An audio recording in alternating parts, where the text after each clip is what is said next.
Welcome back, guys. In this video, I'll be talking about the labor cost variance. This is the third part of the series of videos on variance analysis. So if you haven't checked out the other videos, please go ahead and take a look at them in the link provided below.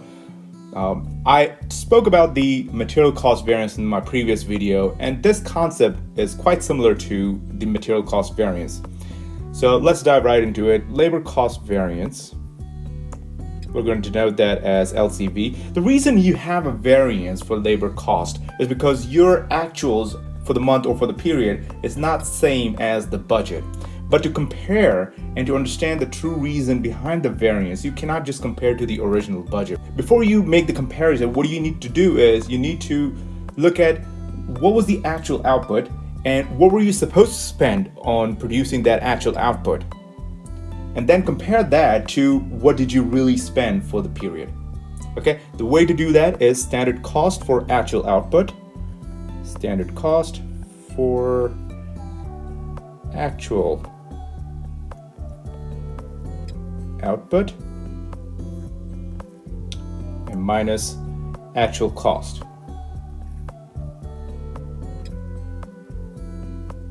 So quickly revisiting this, you're looking at the standard cost. How much were you supposed to spend for the actual output that you produced?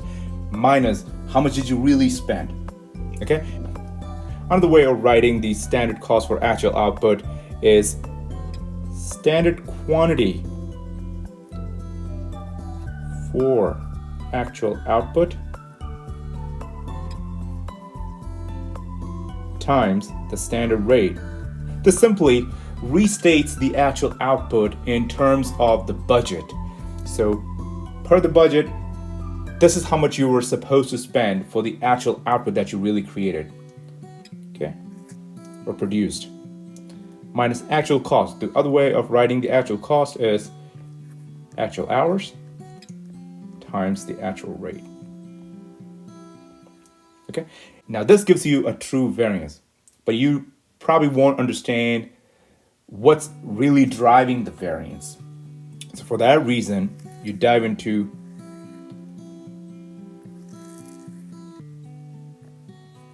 two other components of variance, which are called the usage variance, or, well, that was in the material cost variance, how you term usage. And when you look at the labor cost variance, you call it the efficiency variance. So there are efficiency variance, and then there's rate variance.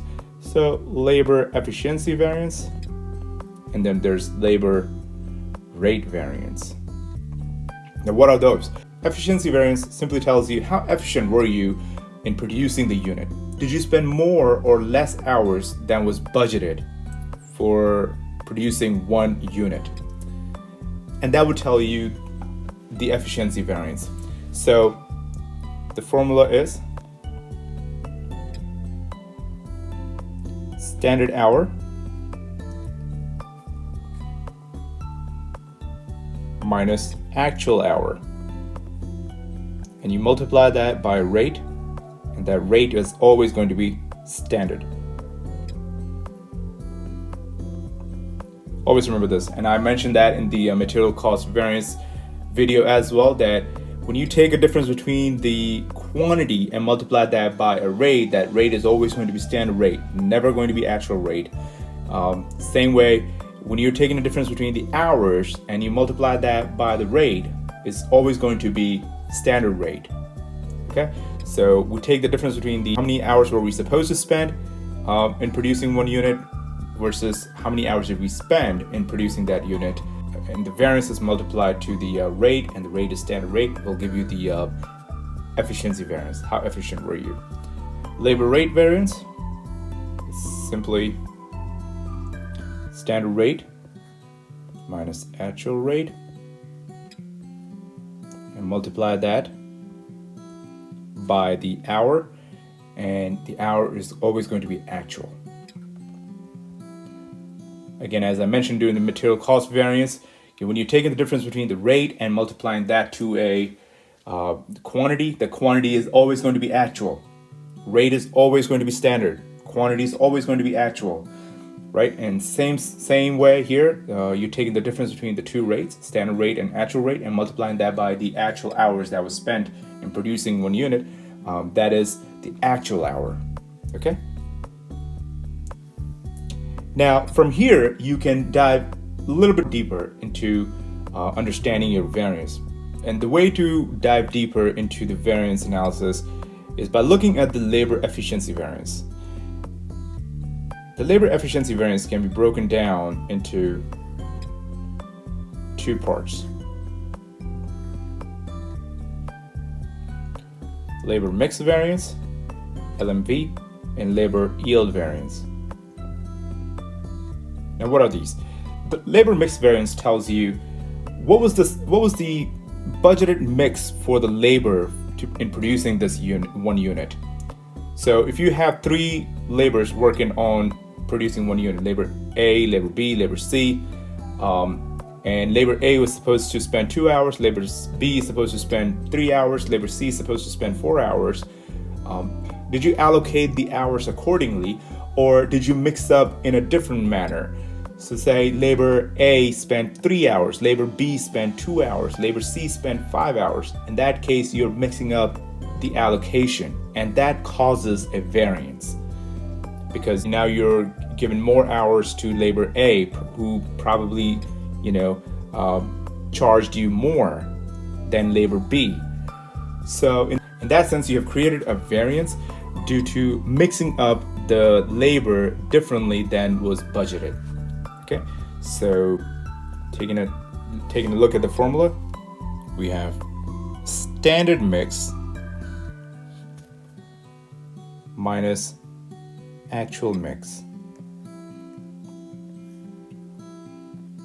How many hours was this labor supposed to spend minus how many hours did this labor really spend times the standard rate. Remember, anytime you're multiplying to a rate, the rate is going to be standard. And then the second part of it is the labor yield variance. The labor yield variance tells you, okay, you have three laborers working on this one unit. Labor A charges you labor A, puts in 2 hours, labor B puts in 3 hours, labor C puts in 4 hours. So that's a total of 9 hours for this one unit. Now, did you really spend 9 hours, or did you spend 7 hours, or did you spend 11 hours or 12 hours? That difference, the total variance in the amount that was spent, in the hours that was spent in producing one unit, is going to tell you the yield variance. So let's take a look at the formula again. Standard total hours minus actual total hours. Multiply that by standard rate. And that will give you the labor yield variance. I hope this helps. If you have any questions or suggestions, please comment below, and I will be happy to address that. And good luck on your exam.